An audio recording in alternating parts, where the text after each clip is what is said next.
Primeiro livro da Bíblia, o livro de Gênesis, no capítulo 3. Abre lá comigo, por favor.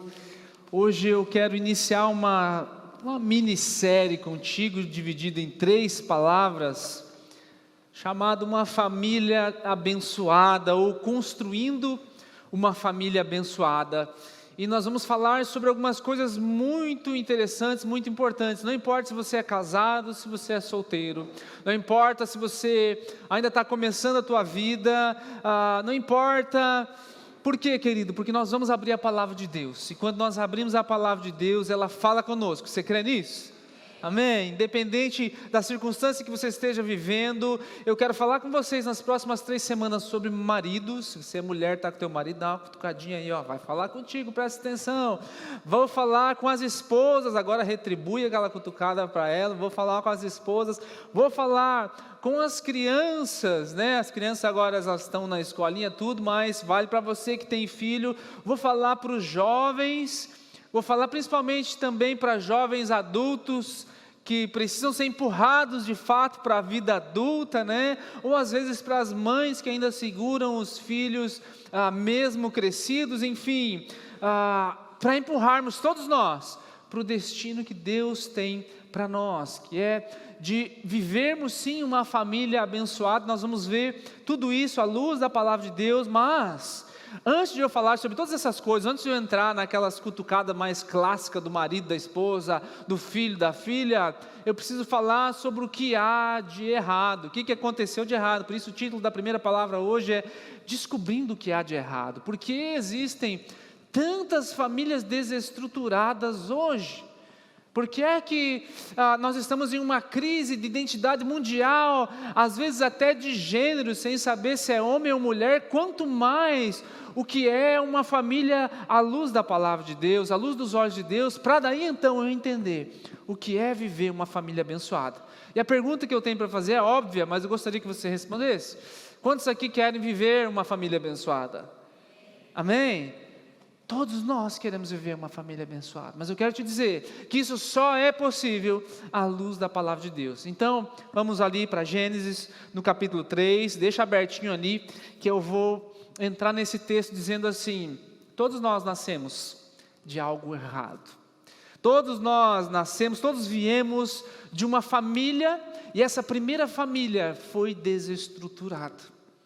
E existe uma herança sobre nós, uma herança biológica do primeiro casal, do qual nós somos descendentes, e aí nós temos características deles, né, desse casal, físicas, biológicas, mas existe um DNA espiritual que também foi passado para cada um de nós. Então é importante você entender que nós, seres humanos, nós vamos ver a criação, nós vamos ver as palavras que Deus usou para definir homem, mulher, ou macho e fêmea, e humanidade. De onde veio essa competição, entre aspas, que existe entre um homem e uma mulher? De onde vem essa desestruturação de algo que foi feito para ser perfeito? Algo aconteceu e quando eles caíram, que nos afeta até hoje. Eu vou mostrar para vocês aqui pelo menos 3 resultados que eu enxergo na queda. Antes da queda, as pessoas tinham um relacionamento perfeito em 3 aspectos, para daí nós lermos o texto de primeiro versículo do capítulo 3. As pessoas tinham um relacionamento perfeito com Deus, as pessoas tinham um relacionamento perfeito um com o outro, marido e mulher, e elas tinham um relacionamento perfeito consigo mesmo. Eu sei quem eu sou, eu tenho uma identidade. Você entende isso? Ok? São 3 coisas. Um relacionamento perfeito com Deus, diga aí, um relacionamento perfeito com Deus. Um relacionamento perfeito com o outro. E um relacionamento perfeito comigo mesmo. Ok? Lembre-se disso, porque nós vamos voltar nisso aqui lá na frente. Agora olha o texto, capítulo 3, verso 1 de Gênesis. Nós vamos ler várias coisas dentro desse texto, e vamos permanecer aqui, vou dar um pulo para lá e para cá, mas você fica no Gênesis capítulo 3. Ora, a serpente era o mais astuto de todos os animais selvagens que o Senhor Deus tinha feito. E ela perguntou à mulher: foi isso mesmo que Deus disse? Não comam de nenhum fruto da árvore do jardim? Dê uma pausa aqui, querido, porque nós vamos versículo a versículo daqui por diante. Você conhece o texto do capítulo 2, quando no capítulo 1 Deus cria, é uma expressão geral, um resumo de como Deus cria o mundo. No capítulo 2 ele revisa algumas coisas em detalhes, ele entra em como ele criou o homem, em algum comando que ele deu para o homem. E agora no capítulo 3 nós começamos a entender o relato da queda. Lá no capítulo 5, quando ele for falar sobre a genealogia, ele faz de novo um breve resumo. Você precisa procurar um pouquinho aqui, um pouquinho ali, para conseguir obter detalhes mais específicos do que é cronologia ou não. Mas o fato é que quando nós olhamos para isso, nós já percebemos que existia um inimigo. E a primeira coisa que esse inimigo faz é distorcer a palavra de Deus. Entenda isso, querido. A primeira estratégia, ou melhor, o primeiro princípio para você cair, o primeiro princípio para você começar a ir um caminho de morte, é duvidar da palavra de Deus. É lançar dúvida sobre aquilo que Deus disse. Foi isso que Deus disse de fato? E hoje você olha, na internet tem tantas coisas, não é? Tem tantos lugares, às vezes até pregadores ou supostos pregadores da palavra de Deus, que começam a lançar dúvidas ao invés de esclarecimentos sobre as pessoas a respeito de certos aspectos.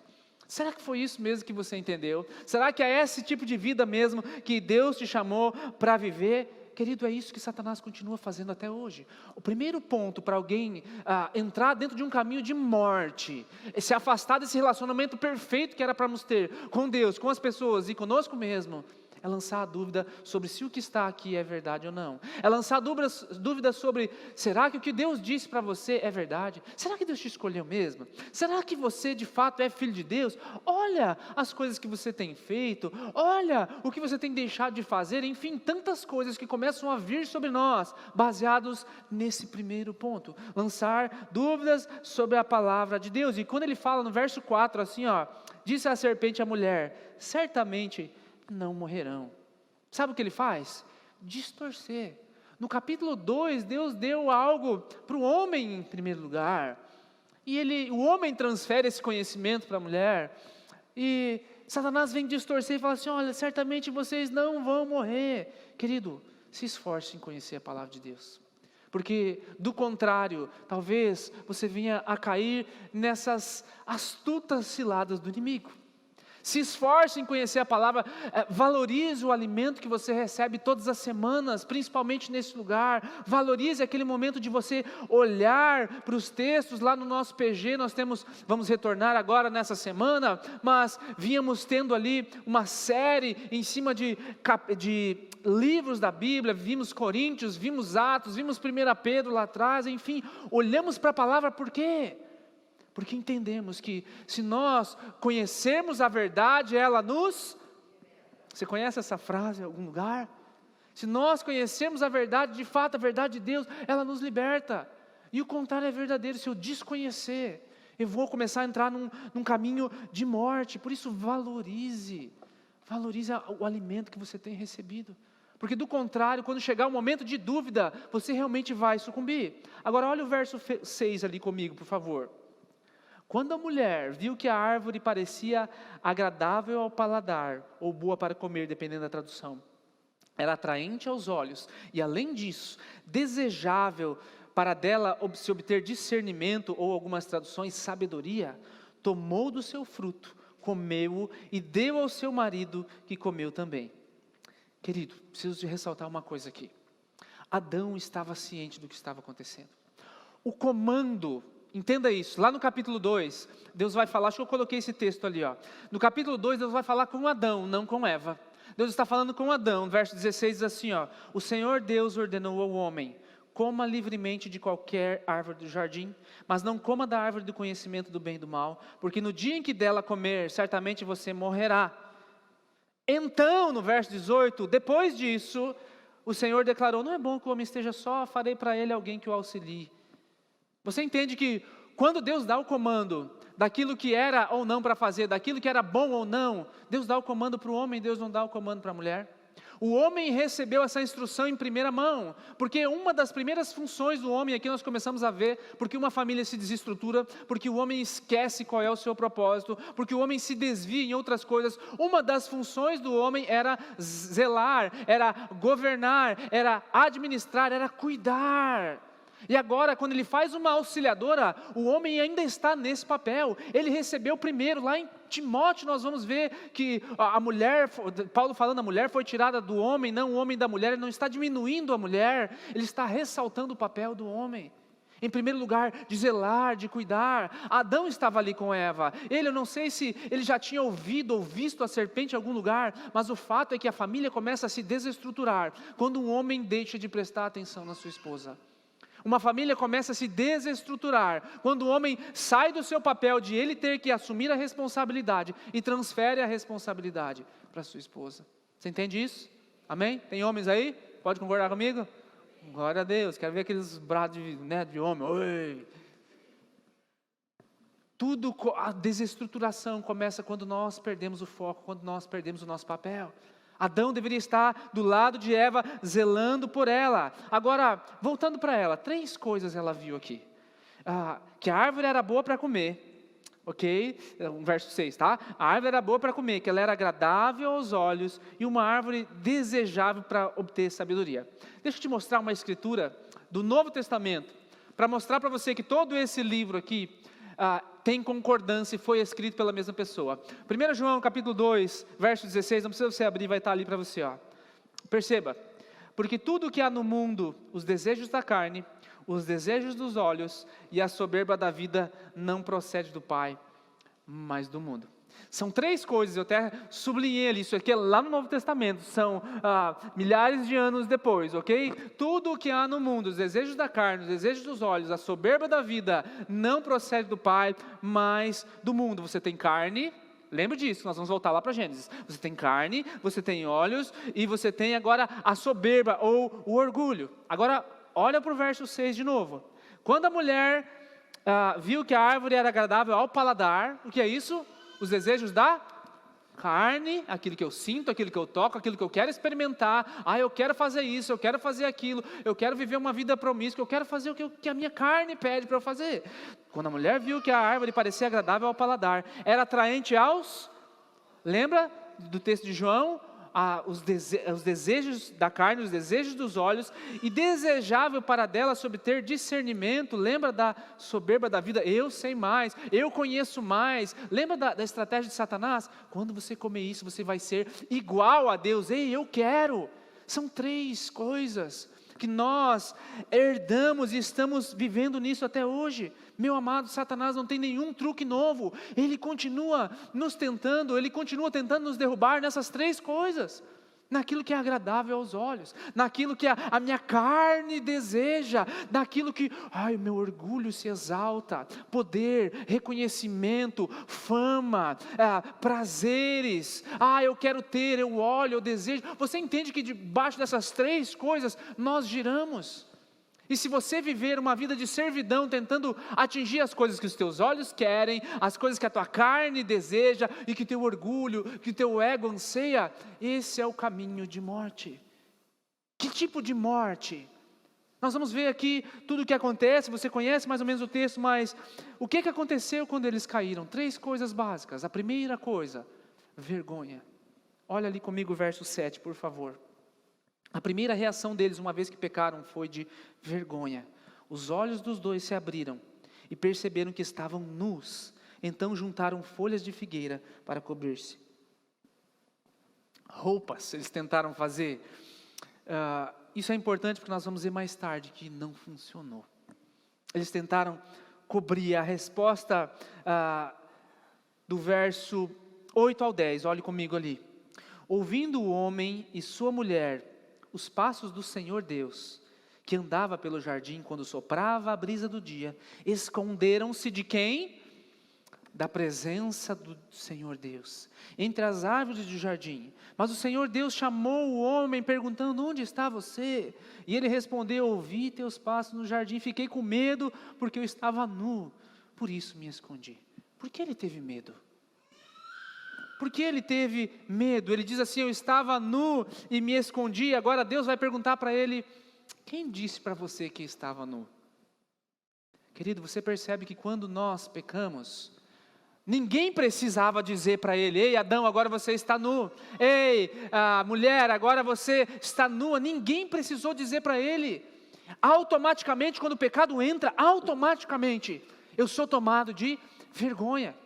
Quando o erro entra na minha vida, automaticamente eu percebo que tem algo que eu preciso encobrir. E não é assim que nós vemos hoje ainda atuando. A tendência do ser humano quando ele erra é o quê? Tentar se cobrir. Mas você percebe que a tentativa dele de se cobrir é folhas de figueira. Não adianta, não consigo cobrir a minha vergonha inteira. Eles ficam envergonhados pela primeira vez na vida, querido. Não é uma vergonha normal, de nudez exposta. Não é esse tipo de vergonha. A vergonha que eles têm, a primeira vez que eles tiveram na vida, eles estavam nus diante de todos os animais. Será que eles estavam com vergonha dos animais? Poxa, está passando ali, né, aquele macaco, está passando ali o leão, será? E agora, como é que eu... Não era disso que eles estavam com vergonha. Pela primeira vez na vida, você percebe os 3 relacionamentos? Eu tenho vergonha em primeiro lugar de... Em segundo lugar agora, de você. E agora, olhando para mim, eu tenho vergonha de... mim mesmo.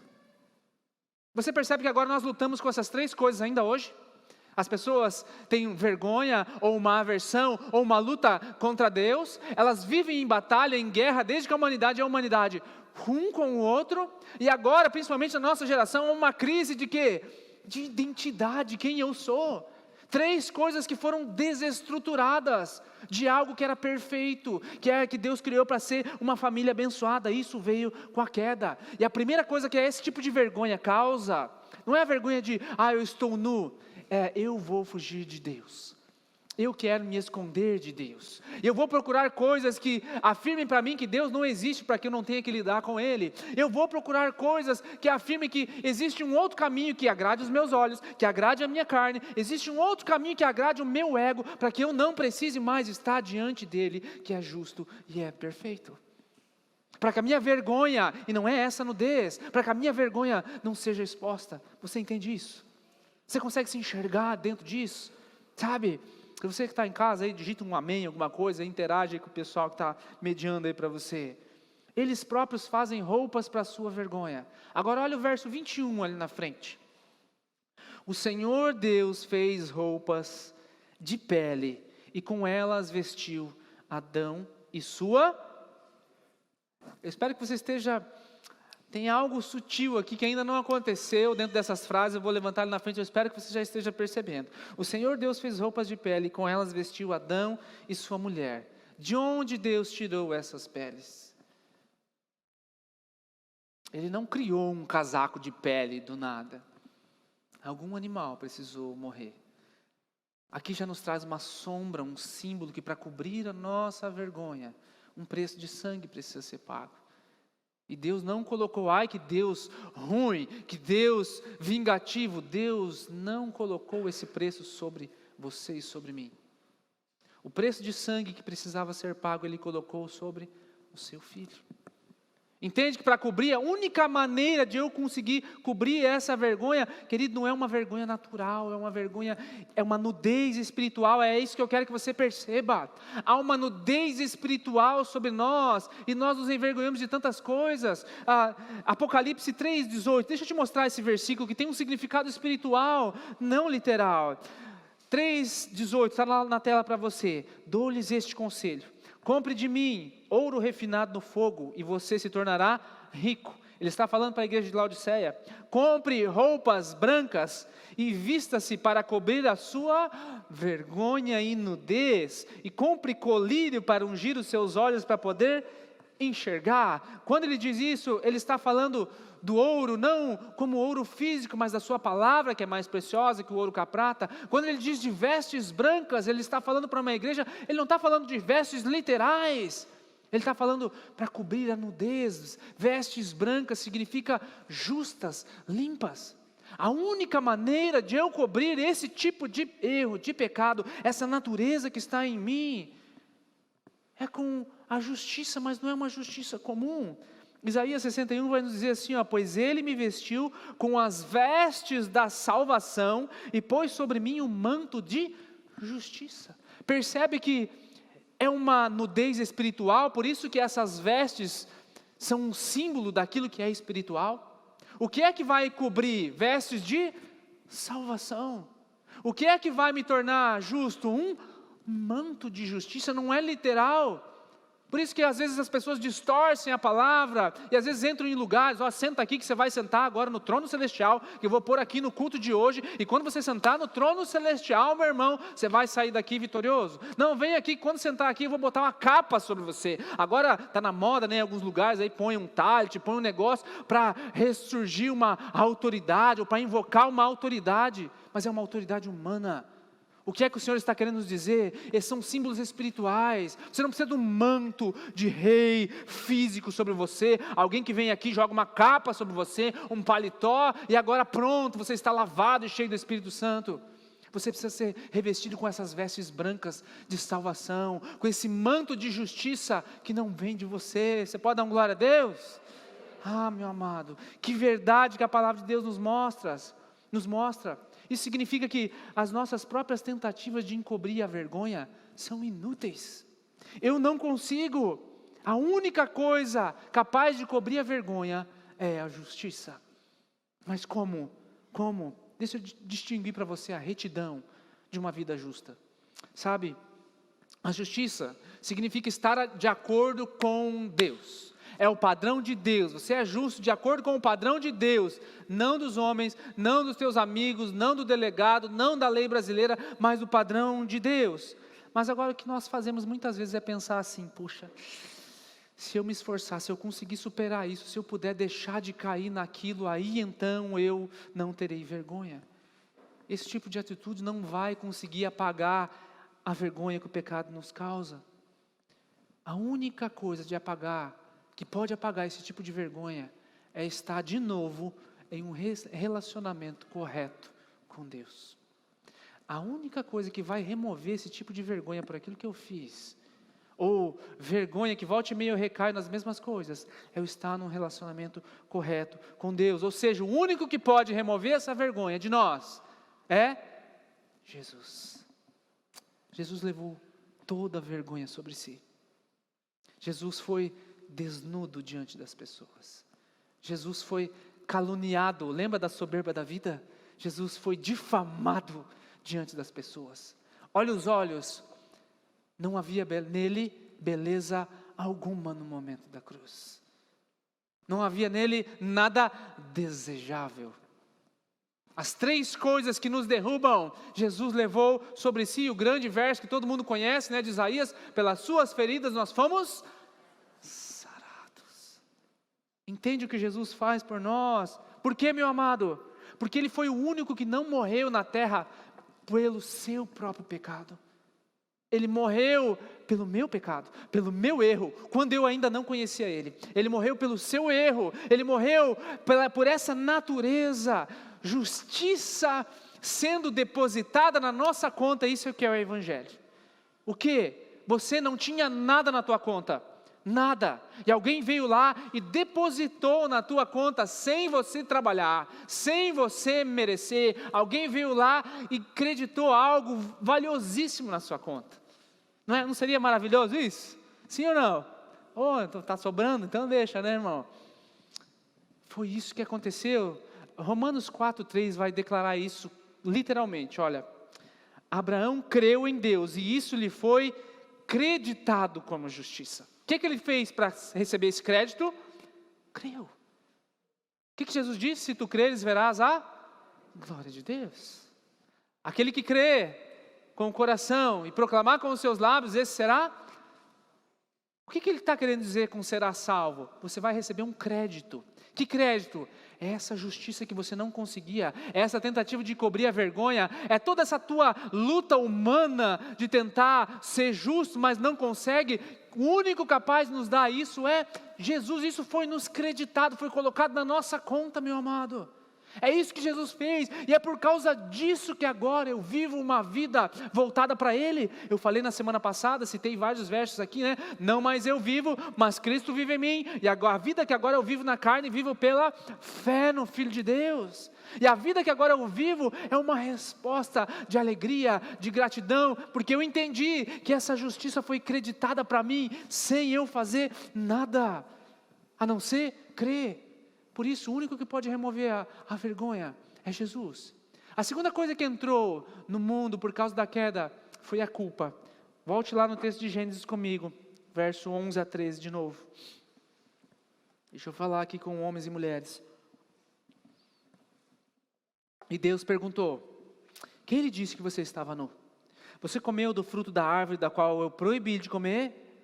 Disse o homem: foi a mulher que me deste por companheira, que me deu do fruto da árvore e eu comi. O Senhor então perguntou à mulher: o que foi que você fez? Respondeu a mulher: a serpente me enganou e eu comi. Observe a resposta de Adão. De quem que é a culpa? Da mulher. Estava tudo indo bem, Senhor. Estava eu aqui com meu cachorro, com meu cavalo, dando umas voltas para cima e para baixo, jogando videogame, jogando bola ali com os chimpanzés, estava tudo certo. Até o Senhor decidir quem é a culpa, quem Adão está botando a culpa de fato. Não é só na mulher, ele põe a culpa em Deus. A mulher que tu me deste. Não é o que os homens fazem hoje.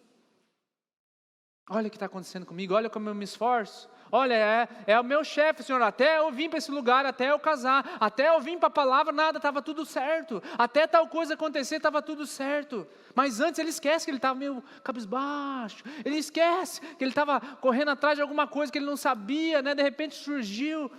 Querido, isso aqui é depois da queda. Olha o que acontece quando nós nos afastamos de Deus. A culpa é dos outros agora.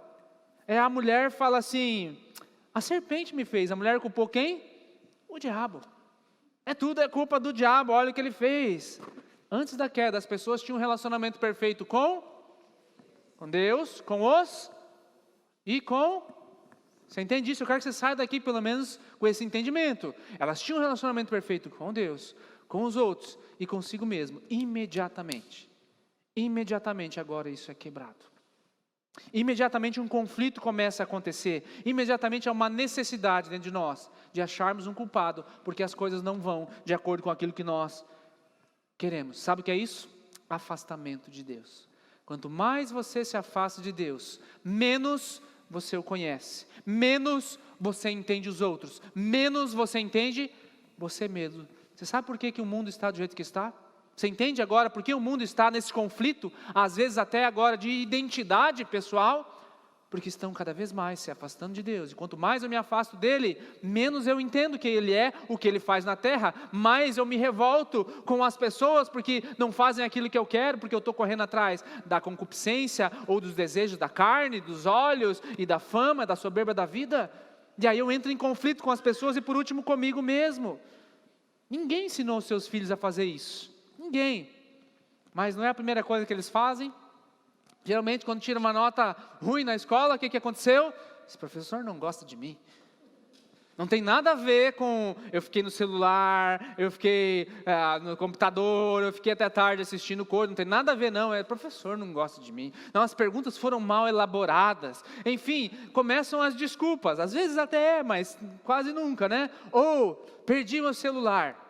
Procurei já em tudo que é canto, quem é que pegou? Quem é que roubou? Não tem a ver com o fato de que eu joguei em qualquer lugar, não tem a ver com o fato que eu joguei aquele celular ali, depois joguei mais um monte de roupa em cima, e agora eu procurei, alguém pegou, alguém roubou. Está no nosso DNA, querido.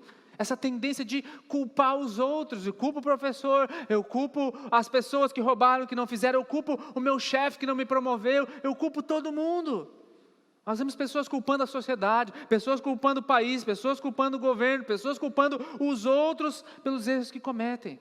Agora, quantas pessoas vivem em amargura com Deus, porque ainda hoje culpam a Deus, porque um parente seu morreu, porque uma doença afligiu, porque um plano não aconteceu, porque a promoção não veio, foi culpa dele, foi culpa do meu chefe, foi culpa, Deus não me ouve. E às vezes nós acabamos culpando, por fim, lá no finalzinho, alguns, a nós mesmos. E às vezes entramos em uma depressão profunda, Deus não me ouve, tem algo errado comigo. Essa é uma das estratégias do inimigo também, cuidado se você está nisso. Apocalipse 12 diz assim, ouvi uma grande voz do céu que dizia, agora é chegada a salvação, está falando do final dos tempos, a força e o reino do nosso Deus e o poder do seu Cristo, porque já o acusador de nossos irmãos é derrubado, o qual diante do nosso Deus os acusava de dia e de noite. Querido, quantas vezes eu e você tomamos o papel de Satanás, de acusador dos nossos irmãos. A palavra diz que o acusador dos nossos irmãos, ele está derrubado. Não há poder de influência sobre a nossa vida, uma vez que nós nos colocamos debaixo da sombra do esconderijo do Altíssimo, a força do Onipotente. Aí você pode dizer todas as palavras do Salmo 91, né? 1000 cai ao meu lado, 10.000 à minha direita, tal. Uma vez que você se coloca debaixo do Senhor, mas Ele está ali acusando, e muitas vezes nós engolimos essa acusação, e muitas vezes somos instrumentos para acusar os outros. Não se deixe ser usado para ser o acusador. Seja aquele que é usado para remover a culpa das pessoas. Não o tipo de culpa que justifica os erros delas, mas o tipo de culpa que só Jesus pode remover. Amém? Terceiro e último, coisa que entrou na queda. Reconhecimento. Sabe o que é isso? É aquela insegurança que todos nós temos de que alguém nesse mundo precisa reconhecer a gente. Alguém nesse mundo precisa dar umas palavras de incentivo para nós. Aquela foto que eu posto na internet precisa ter pelo menos uns 15 likes. Ou eu vejo, não curti minha foto, acho que não gosta de mim. Enfim, aquela necessidade que todos nós temos de que por mais que nós estamos fazendo, às vezes até um trabalho voluntário, poxa, alguém podia, pelo menos uma pessoa, vir aqui dar um tapinha nas costas e dizer, muito bem feito. Olha como Deus se agrada daquilo que você está fazendo. Há uma necessidade de reconhecimento dentro de nós, dentro de cada um de nós. No verso 13 a 15, se você olhar ali por cima, Deus vai anunciar uma maldição que cai sobre a serpente. No 16, Ele anuncia, perceba o que eu estou dizendo, Ele anuncia, Ele não joga a maldição que cai sobre a mulher. E os versos 17 a 19, anuncia a maldição que cai sobre Adão. Deixa eu corrigir a tua teologia para você não se confundir. Deus não lança uma maldição sobre eles. Eles atraem uma maldição sobre si. Eles se colocam debaixo de uma maldição que Deus já havia colocado lá. Olha, existe um caminho de morte. Não se coloque, porque do dia que você comer disso, do dia que você errar nisso, você vai morrer. E o homem se coloca debaixo dessa condição que Deus já tinha estabelecido. Agora, observe o que acontece assim que termina essas coisas. Assim que termina esse DNA que está sobre o homem. Verso 20. E chamou Adão o nome de sua mulher, Eva. O que eu queria que você percebesse antes, enquanto nós lemos vários textos, é que você não vai ver o nome mencionado dela antes disso. Sempre que é mencionado, nós lemos ali várias vezes, foi chamado de mulher. E existe um porquê disso. Chamou Adão o nome da sua mulher Eva, porquanto era a mãe de todos os viventes. O que é que há de errado nisso? Deus não nomeou Eva. Deus não colocou esse nome sobre ela. Quem o fez? Adão. Isso foi depois da queda. O que aconteceu antes da queda? Capítulo 2, Adão, quando Deus cria o homem, ele vai olhar para ela e dizer assim, essa é osso dos meus, carne da minha carne. O que ele está querendo dizer para ela? Somos um. Somos do mesmo DNA. Somos a mesma substância. E aí Deus vai falar algo que Jesus vai citar lá na frente, Mateus 19. E deixará o homem, pai e mãe, e se unirá à sua mulher para se tornar uma só carne, uma coisa só. Tem algo muito particular aqui. Depois da queda, ele a rotulou como distinta dele. Antes da queda, ela era uma. Você é carne da minha carne, você é osso dos meus ossos, você faz parte de mim. Agora, assim que o pecado entra, ele rotula. Ei, eu vou te dar um papel, ou vou te definir por uma coisa que você faz, que Deus já criou você para fazer isso, mas eu vou te chamar de mãe da humanidade. Em Gênesis, no capítulo 5, recontando brevemente a história da criação, vai dizer assim, coloquei a versão mais antiga para vocês, da Almeida Revista Corrigida. Macho e fêmea os criou, e os abençoou, e chamou o seu nome Adão no dia em que foram criados. Tem uma particularidade de tradução aqui que eu preciso esclarecer para você que você entenda o que eu quero dizer.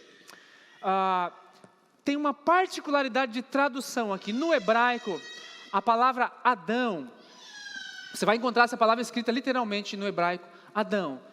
ele pode significar homem, como pode significar a humanidade. Você vai ver algumas traduções que esse homem, que está escrito na tua Bíblia, está com um H maiúsculo. Por exemplo, eu coloquei uma tradução para vocês ali, da mesma versão Almeida, só que a nova tradução que surgiu agora, a nova Almeida atualizada. Deus os criou, é o mesmo texto, homem e mulher, e os abençoou, e lhes deu o nome de ser humano no dia em que foram criados. Se você pegar a nova versão transformadora, você vai ver, ele criou a humanidade. É uma particularidade de tradução que significa o quê? Quando Deus cria o homem, ou Adão, ou no hebraico mesmo, Adão, essa palavra pode significar homem, como pode significar aquele que veio da terra vermelha, ou da terra quando foi criada. Agora pense sobre isso. Jesus vai recitar esse texto de novo, falando sobre a humanidade. Você precisa entender o contexto para você conseguir definir isso. Adão, ele não define Eva como mãe da humanidade, ele fala, você também é Adão, você também é humanidade, até então você é humanidade, agora após a queda ele fala assim, você não é mais humanidade, você é mãe, você é aquela que vai gerar filhos. Deixa eu distinguir você. Antes eles eram um, lembra do relacionamento perfeito? Com Deus, com os outros e comigo mesmo. Agora a primeira coisa que acontece é rotular. Você não é mais, não somos mais um. Você é diferente de mim. E aqui começa a haver uma competição, aqui começa a haver uma batalha. Você lembra do que Deus falou sobre a mulher? Qual seria a dificuldade dela? A dificuldade dela seria a mesma de Adão, a origem. Adão foi tirado da terra. Qual é a dificuldade que Adão teria agora? Do fruto da terra vai ser penoso para você. Você vai ter que trabalhar. A mulher foi tirada do homem. Qual é a dificuldade dela? Da origem. O teu desejo será para o teu marido, no sentido de querer dominar o teu marido, no sentido de querer agora, existe uma batalha entre vocês, mas ele a dominará. Você entende que agora vive-se quando você está fora desse relacionamento do Senhor? Aí o que acontece? O homem distingue a mulher e a separa, e ao invés de viver um relacionamento perfeito, Jesus vai falar isso lá em Mateus 19, ele vai dizer assim, por essa razão o homem deixará pai e mãe e se unirá à sua mulher, e os dois se tornarão uma só carne. Ele recita o que nós vimos em Gênesis. Assim, agora Jesus falando, eles já não são dois, mas sim uma só carne, portanto o que Deus uniu ninguém o separe. Antes do pecado de Adão, somos uma só carne. Depois do pecado, você é diferente. Você agora é Eva. As mulheres têm lutado com isso durante mais ou menos uns 6.000 anos. O meu propósito único é ser mãe. O meu propósito único é cuidar de uma família. Deixa eu libertar vocês talvez hoje, querido, isso é uma coisa que vocês têm um dom, são maravilhosas, isso é uma bênção, mas esse não é o único propósito. Posso ouvir um amém das mulheres? Não é o único propósito. Sua maior vocação não é ser pai, sua maior vocação não é ser mãe, sua maior vocação não é ser marido, sua maior vocação, seu maior chamado não é ser mãe, o seu maior chamado é ser filho de Deus. Esse é o momento do glória a Deus, gente. O seu maior chamado não é, você faz isso muito bem, você é aquela que gera filhos, aquela que espalha a glória de Deus pelo mundo inteiro, mas não é o seu maior chamado, não é o seu único chamado. O seu maior chamado é ser filho de Deus, porque quem se concentra em ser filho de Deus, se torna assim um bom pai, se torna assim uma boa mãe. Agora ouça, cada pessoa tem um dom, cada pessoa tem um chamado. Por que você pensaria que o seu cônjuge tem um chamado para servir a Deus no ministério e você para ficar em casa, cuidando de todas as coisas? Por que você pensaria, não, só o meu marido tem esse chamado, o meu chamado é cuidar das crianças? Por que você pensaria, não, a minha mulher que se destaca, o meu chamado é ficar aqui em casa e só provendo as coisas? Todos nós temos um chamado, meu amado, único, exclusivo. E agora há uma rotulação sobre nós. Há uma rotulação de querermos reconhecimento. Isso vem sobre os filhos de Adão e Eva, Caim e Abel. Caim entrega uma oferta, não é reconhecido. E com quem que ele fica bravo? Com o outro. Olha a herança da culpa. E você conhece isso, e você vê isso nos seus filhos. Não fui eu, foi o fulano. Você vê isso na tua família, não é? Foi o fulano, é culpa dele. um desejo de atenção. Eu tinha um colega na escola, lá, acho que no 2º grau, e o pai dele era um empresário, e todo mundo quando falava com ele, falava assim, você é filho do fulano, você é filho do fulano, você é filho do fulano. E eu me lembro que uma vez ele estava conversando comigo e disse assim, um dia, falei para o meu pai isso, um dia, pai, as pessoas vão chegar assim, você é pai do fulano. Há um desejo dentro de nós de sermos reconhecidos até mesmo mais do que os nossos pais. Não me contento só em ser filho do fulano. Eu quero que o fulano seja reconhecido, eu tenho que ser a referência. Há um desejo. Se você chegar nas crianças e falar assim, nossa, muito bom, que legal, que bonito isso que você fez. Se tiver outra do lado, ela vai falar assim, e eu? E o meu? Está dentro de nós essa necessidade, meu amado. E ela vou dizer para você, insaciável. Insaciável. A queda nos diz, eu preciso ser reconhecido por alguma coisa. Jesus te diz, você é único. Satanás te diz assim, se você comer disso, você vai ser como Deus. Se você fizer isso, se você deixar dessa mulher, se você fizer tal coisa, você vai ser como Deus. Você vai ser único. Se você postar isso na internet, se você fizer tantos conteúdos, se você fizer tal coisa. E Jesus fala para você assim, você já é único. Você já é reconhecido. Você pode se colocar de pé, por favor?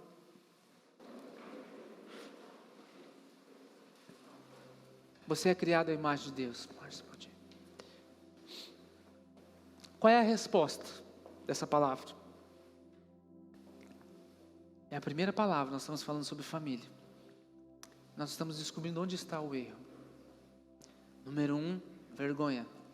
Número 2, culpa. Número 3, uma necessidade de reconhecimento. Qual dessas 3 áreas você luta mais? Eu sei que todos nós lutamos com as 3. Eu, durante muitos anos da minha vida, eu lutei muito com a necessidade de reconhecimento. Não que eu queria ser famoso, eu queria ser bajulado, mas eu me sentia durante muito tempo, sem valor. Durante muito tempo da minha vida, eu me senti que nada do que eu fizesse seria suficiente. Tudo que os outros fizessem seria melhor do que eu não conseguiria. E a única maneira, única coisa, a única solução para esse sentimento que é maligno, que pertence ao acusador, foi a verdade de Jesus sobre mim, dizendo quem eu sou. Nós cantamos uma canção aqui, constantemente. Quem sou eu para que o grande rei me receba assim? Lá no verso nós dizemos, eu sou o escolhido, eu sou o perdoado, eu sou quem tu dizes que eu sou. Entende, meu amado? Eu não sei com qual dessas 3 você está lidando, se é a culpa.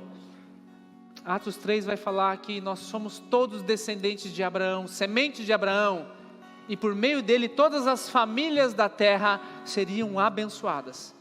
Eu quero que nessas próximas 3 semanas você reflita sobre isso. Essa semana nós retornamos já com os pequenos grupos. Gostaria que você talvez compartilhasse essa palavra com alguém agora pelo WhatsApp, pelo YouTube, enfim, nessa semana, para que as nossas famílias, principalmente as famílias da Verdade que Liberta, se prostrassem diante do Senhor, para que os maridos assumissem os seus papéis de sacerdotes, sua responsabilidade, para que as mulheres se colocassem na sua posição de valor, não de superioridade, não de ter que passar por cima, mas daquela que completa e os dois são um, que um é melhor que o outro, um tem características diferentes, que Deus criou para ser um.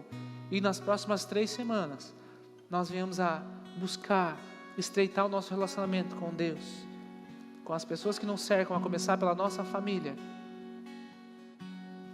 e conosco mesmo. Se por acaso você estiver com a sua família aí, se achegue um pouquinho mais a eles, você pode dar as mãos para eles, se você assim já o faz em casa. Se você não está, fique tranquilo, estamos em distanciamento normal. Você que está em casa aí, você está na sala, na cozinha, não sei onde você está, pega aquele distraidinho que está por ali, chame ele, pelo menos na oração final vai prestar atenção na palavra do culto. E eu quero orar sobre vocês. E aí nós vamos terminar declarando essa canção depois. Feche os teus olhos onde você está. Pai, nós não queremos colocar nossa confiança em Jesus apenas para a nossa salvação, mas queremos colocar nossa confiança em Jesus para a vergonha, a culpa e a necessidade de reconhecimento que aflige todos nós.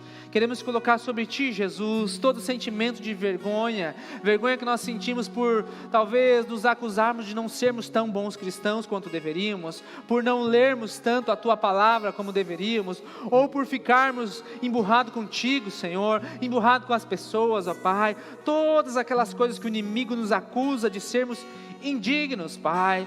Deus, nós queremos receber nesse dia a justiça de Jesus creditada sobre nós, porque pelas Tuas feridas nós somos sarados, ó Pai. Queremos restabelecer o nosso relacionamento perfeito contigo, com as pessoas, conosco mesmos, ó Pai. Queremos declarar que nós somos quem Tu dizes que nós somos, escolhidos, Pai. Tu dizes que nós fomos perdoados, Tu dizes que nós somos filho de Deus. Sim, é isso que nós somos. Repita comigo agora, você que está em casa, você que está aqui dentro, diga assim: Senhor, eu não Te entrego apenas o meu pecado, mas eu Te entrego a minha vergonha. Eu não quero viver uma vida com vergonha, não quero culpar os outros, e não quero estar sempre tentando chamar a atenção para mim. Eu não sou o que os outros dizem, eu sou o que Tu dizes sobre mim. E Tu dizes que eu sou único para Ti. A Tua morte foi por mim, um pecador, que encontrou em Ti a justiça e o reconhecimento que eu preciso. Restabelece um relacionamento perfeito contigo. Restabelece um relacionamento perfeito com os outros e principalmente comigo mesmo. Eu sou o que Tu dizes que eu sou. Eu sou escolhido. Eu sou perdoado. Eu sou filho de Deus. Sim, eu sou. Amém. Vamos terminar o nosso culto declarando isso. Sim, eu sou quem Deus libertar, livre enfim será. Sou filho de Deus, sim, eu sou. Vamos declarar de novo isso? Quem Deus libertar, quem Deus libertar, livre enfim será. Sou filho de Deus, sim, eu sou escolhido, escolhido, perdoado. Eu sou quem dizes que eu sou. Tu és por mim até o fim. Eu sou quem dizes que eu sou. Escolhido, perdoado sou. Eu sou quem dizes que eu sou. Tu és por mim até o fim. Eu sou quem dizes que eu sou. Sim, eu sou quem dizes que eu sou. Sim, eu sou quem dizes que eu sou. Quem Deus livre. Declare sobre a sua família: livre enfim será. Sou filho de Deus, sim, eu sou. Em tua casa, ó Pai, há um lugar pra mim. Sou filho de